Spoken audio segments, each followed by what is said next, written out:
जैसे कोई मित्र और उसकी पत्नी आ जाते हैं मिलने के लिए, तो हम क्या करते हैं, मित्र को भी पूरा रिस्पेक्ट देते हैं, आओ आओ भाई साहब यहाँ बैठो।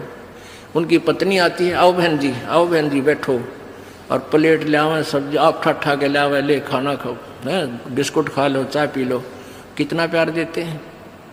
और अपनी पत्नी ने खुरकावा गुड़की गाल है तो, और दूसरे की पत्नी को कितना प्यार से बोल रहे हो। तो क्यों ना हम अपने घर में भी ऐसा ही माहौल बना लें। अब जैसे घर में कोई नुकसान करके कोई राजी नहीं, कोई नहीं करता, ठीक है, अनजान बालक तो कुछ भी कर दें, ना पत्नी करे नुकसान और ना ही पति कर सकता, ये तो होना हो सब वो हो जाता है। तो हमने अपने इससे आधे क्लेश को तो हम स्वयं अपने सोच से मिटा सकते हैं, और साथ में भगवान भी रहेगा आपके। एक बुढ़िया अपनी पुत्र वधू के साथ घनी लड़ा करती, निरीकली आ रही थी, और उसका पुत्र आज्ञाकारी था। वो आते गंदी तेरी बहू ड्यों करे है, तेरी बहू ऐसे करे है, वो आते उस बहू ने अपनी पत्नी ने गढ़ता, वह बेचारी अपना टाइम पास करी। एक दिन क्या हुआ कि कोई बहन सत्संग में जाया करती थी, और उस बुढ़िया तो बोली, अपनी सहेली तो यानी बुढ़िया वह थी, बुजुर्ग वो थी, कि चल सत्संग में चलेंगे, थोड़ा सारे दिन बहू के लड़े जा है, तेरा भी मन और सा हो जाएगा। तो वह भी चली गई, उन्होंने ज्ञान सुन लिया, अच्छी आत्मा थी, सत्संग का असर हो जाता है। उसने अपना नाम ले लिया, 2-4 सत्संग सुने, तो बुढ़िया में बहुत फर्क पड़ गया, परिवर्तन हुआ। एक दिन वो पुत्र वधू उसकी दूध काट के भैंस का 5-6 किलो दूध, और ऐसे ऊपर कड़ियों में एक कड़ा लटे, और ऐसे ऊपर कड़ियों में एक कड़ा, उसमें बाल्टी टांग दिया करते बिल्ली कुत्ते से बचाव के लिए दूध की। तो उसने वो प्रतिदिन टांगती थी, ऐसे ऊंचे हाथ करके नो टांगना होता था।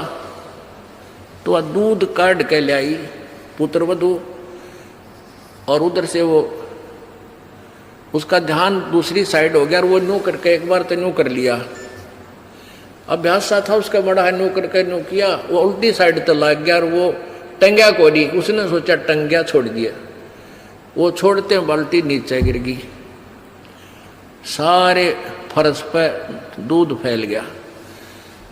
अब वह पुत्र वधू उस एटम बम का नहीं देखा बुढ़िया की तरफ, अज्ञा बेरानी के सुनावेगी। तो अब बुढ़िया बोली, बेटी कोई बात ना, आज ये हमारे बाग में ना था, इसने ठा ले, इसको ऊपर से साफ करके और भैंस के चारे में डाल दे, कोई बात ना, ये तो अपने बाग में ना था बेटी। अब पुत्र बुद्धू सुन होगी कि आज इस तोब में तो गोले ना निकले, यद बहुत मीठी बाणी बोली, ये कौन सा स्टेशन पकड़गी बुढ़ी आज या। तो उसने आके अपनी सास के चरणों में शीश रख दिया, और कहने लगी, माता जी मेरे से भूल से होगी, मैंने जान के नहीं। अब बेटी मुझे पता है, ये तो होना था, दूध तो जाए लिया, ये लड़ाई शेष थी, ना दूध आवे बेटी, चाहे मैं लड़ लूँ चाहे ना लड़ लूँ। बुढ़िया ने, उस पुत्र वधू ने सोचा, या तो बोला था ठीक से, कदे वैसे कह रही हो, पहले तो उसने नहीं सोचा था कहीं या वैसे ही कह रही है छो में, और फिर उसने नहीं सोचा भी पक्का बेरा बुढ़िया का जो पटेगा, इसका बेटा आवेगा सामने। अब सामने वो लड़का आया, बुढ़िया ने कोई जिक्र नहीं किया, कत्ती भी क्या का भी, वो खाना खा के अपने जाके पड़ के सो गया, कोई जिक्र नहीं किया। तो बहू का भी असर हो गया, उस बेटी का भी, अपनी माँ के खूब सेवा करे हैं, खूब लत्ते धोवे, यानी पहले तो वो अकड़ी रही थी दोनों, दो बुढ़िया सुनावे, बहू ना बोला तो वो काली जरूर मारने थी, पोऊंगी तेरे पूड़े। तो ऐसे जो आधा दुखता हम आप पैदा कर ले, कोई भी हानि होनी से वह होगी, वह तो होने तरह ही वापस ना कोई करके राजी वैसे हो जाती है। तो फिर उस बात ने बतंगड़ बना लेंगे, यू काल बनवाता है। अभी 1-2 महीने पहले एक माई आई, वह कहने लगी जी मारी टूम लकड़गी, यानी गहने आभूषण रखे थे एक डब्बे में बंद और ताला लाग रहा, टूम ना पाई। मैं बोला बहन बात सुन ले, आप किसी का नाम मत लेना घर में, किसी पर शक ना करिए, जब तू वचन पर डटेगी ये टूम कितना नहीं जा अपने आप आ जाए तेरी। ने बोली जी आपकी आज्ञा का पालन करूँगा। मैं बेटी तो खाम का, मैंने इस दृष्टिकोण से कहा था इस दास ने कि वो जात अली वो तो जो चोरी होनी थी होली, अब यो एक दूसरे पर शक करके दुश्मन और बन जाएंगी, एक कड़ा और काल शुरू करवा देगा। लेकिन उस बेबे ने इस दास के वचन का पालन किया। ने बोली जी कत्ती जक्र नहीं किया, और उस पुत्र बुद्धि से भी कह दिया बेटी कोई बात ना, महाराज जी का आदेश है किसी पर शक नहीं करना है, ना किसी का नाम लेना, हमारी होंगी तो आ जाएंगे।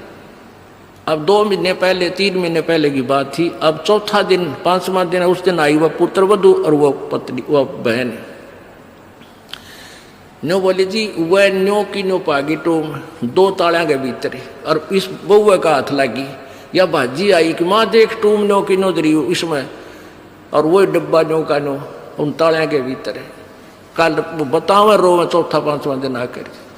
तो पुण्यात्माओं इस युग काल चाव है कि इनके रोज जूत बाजे, किसी भी कारण से पिता पुत्र की, भाई बहन की, और आपस में पति पत्नी की, सास बहू की, इन्होंने तो फिर आपस में फिर समाज की। इसने ये चाहता है कि भक्ति तो दूर हो जाए, भगवान का नहीं सोचे, नहीं अपने ही खड्डे में आप पड़े रहें। और परमात्मा चाहता है ये बच्चे आपसी राग द्वेष छोड़कर मेरी तरफ ज़्यादा ध्यान दें।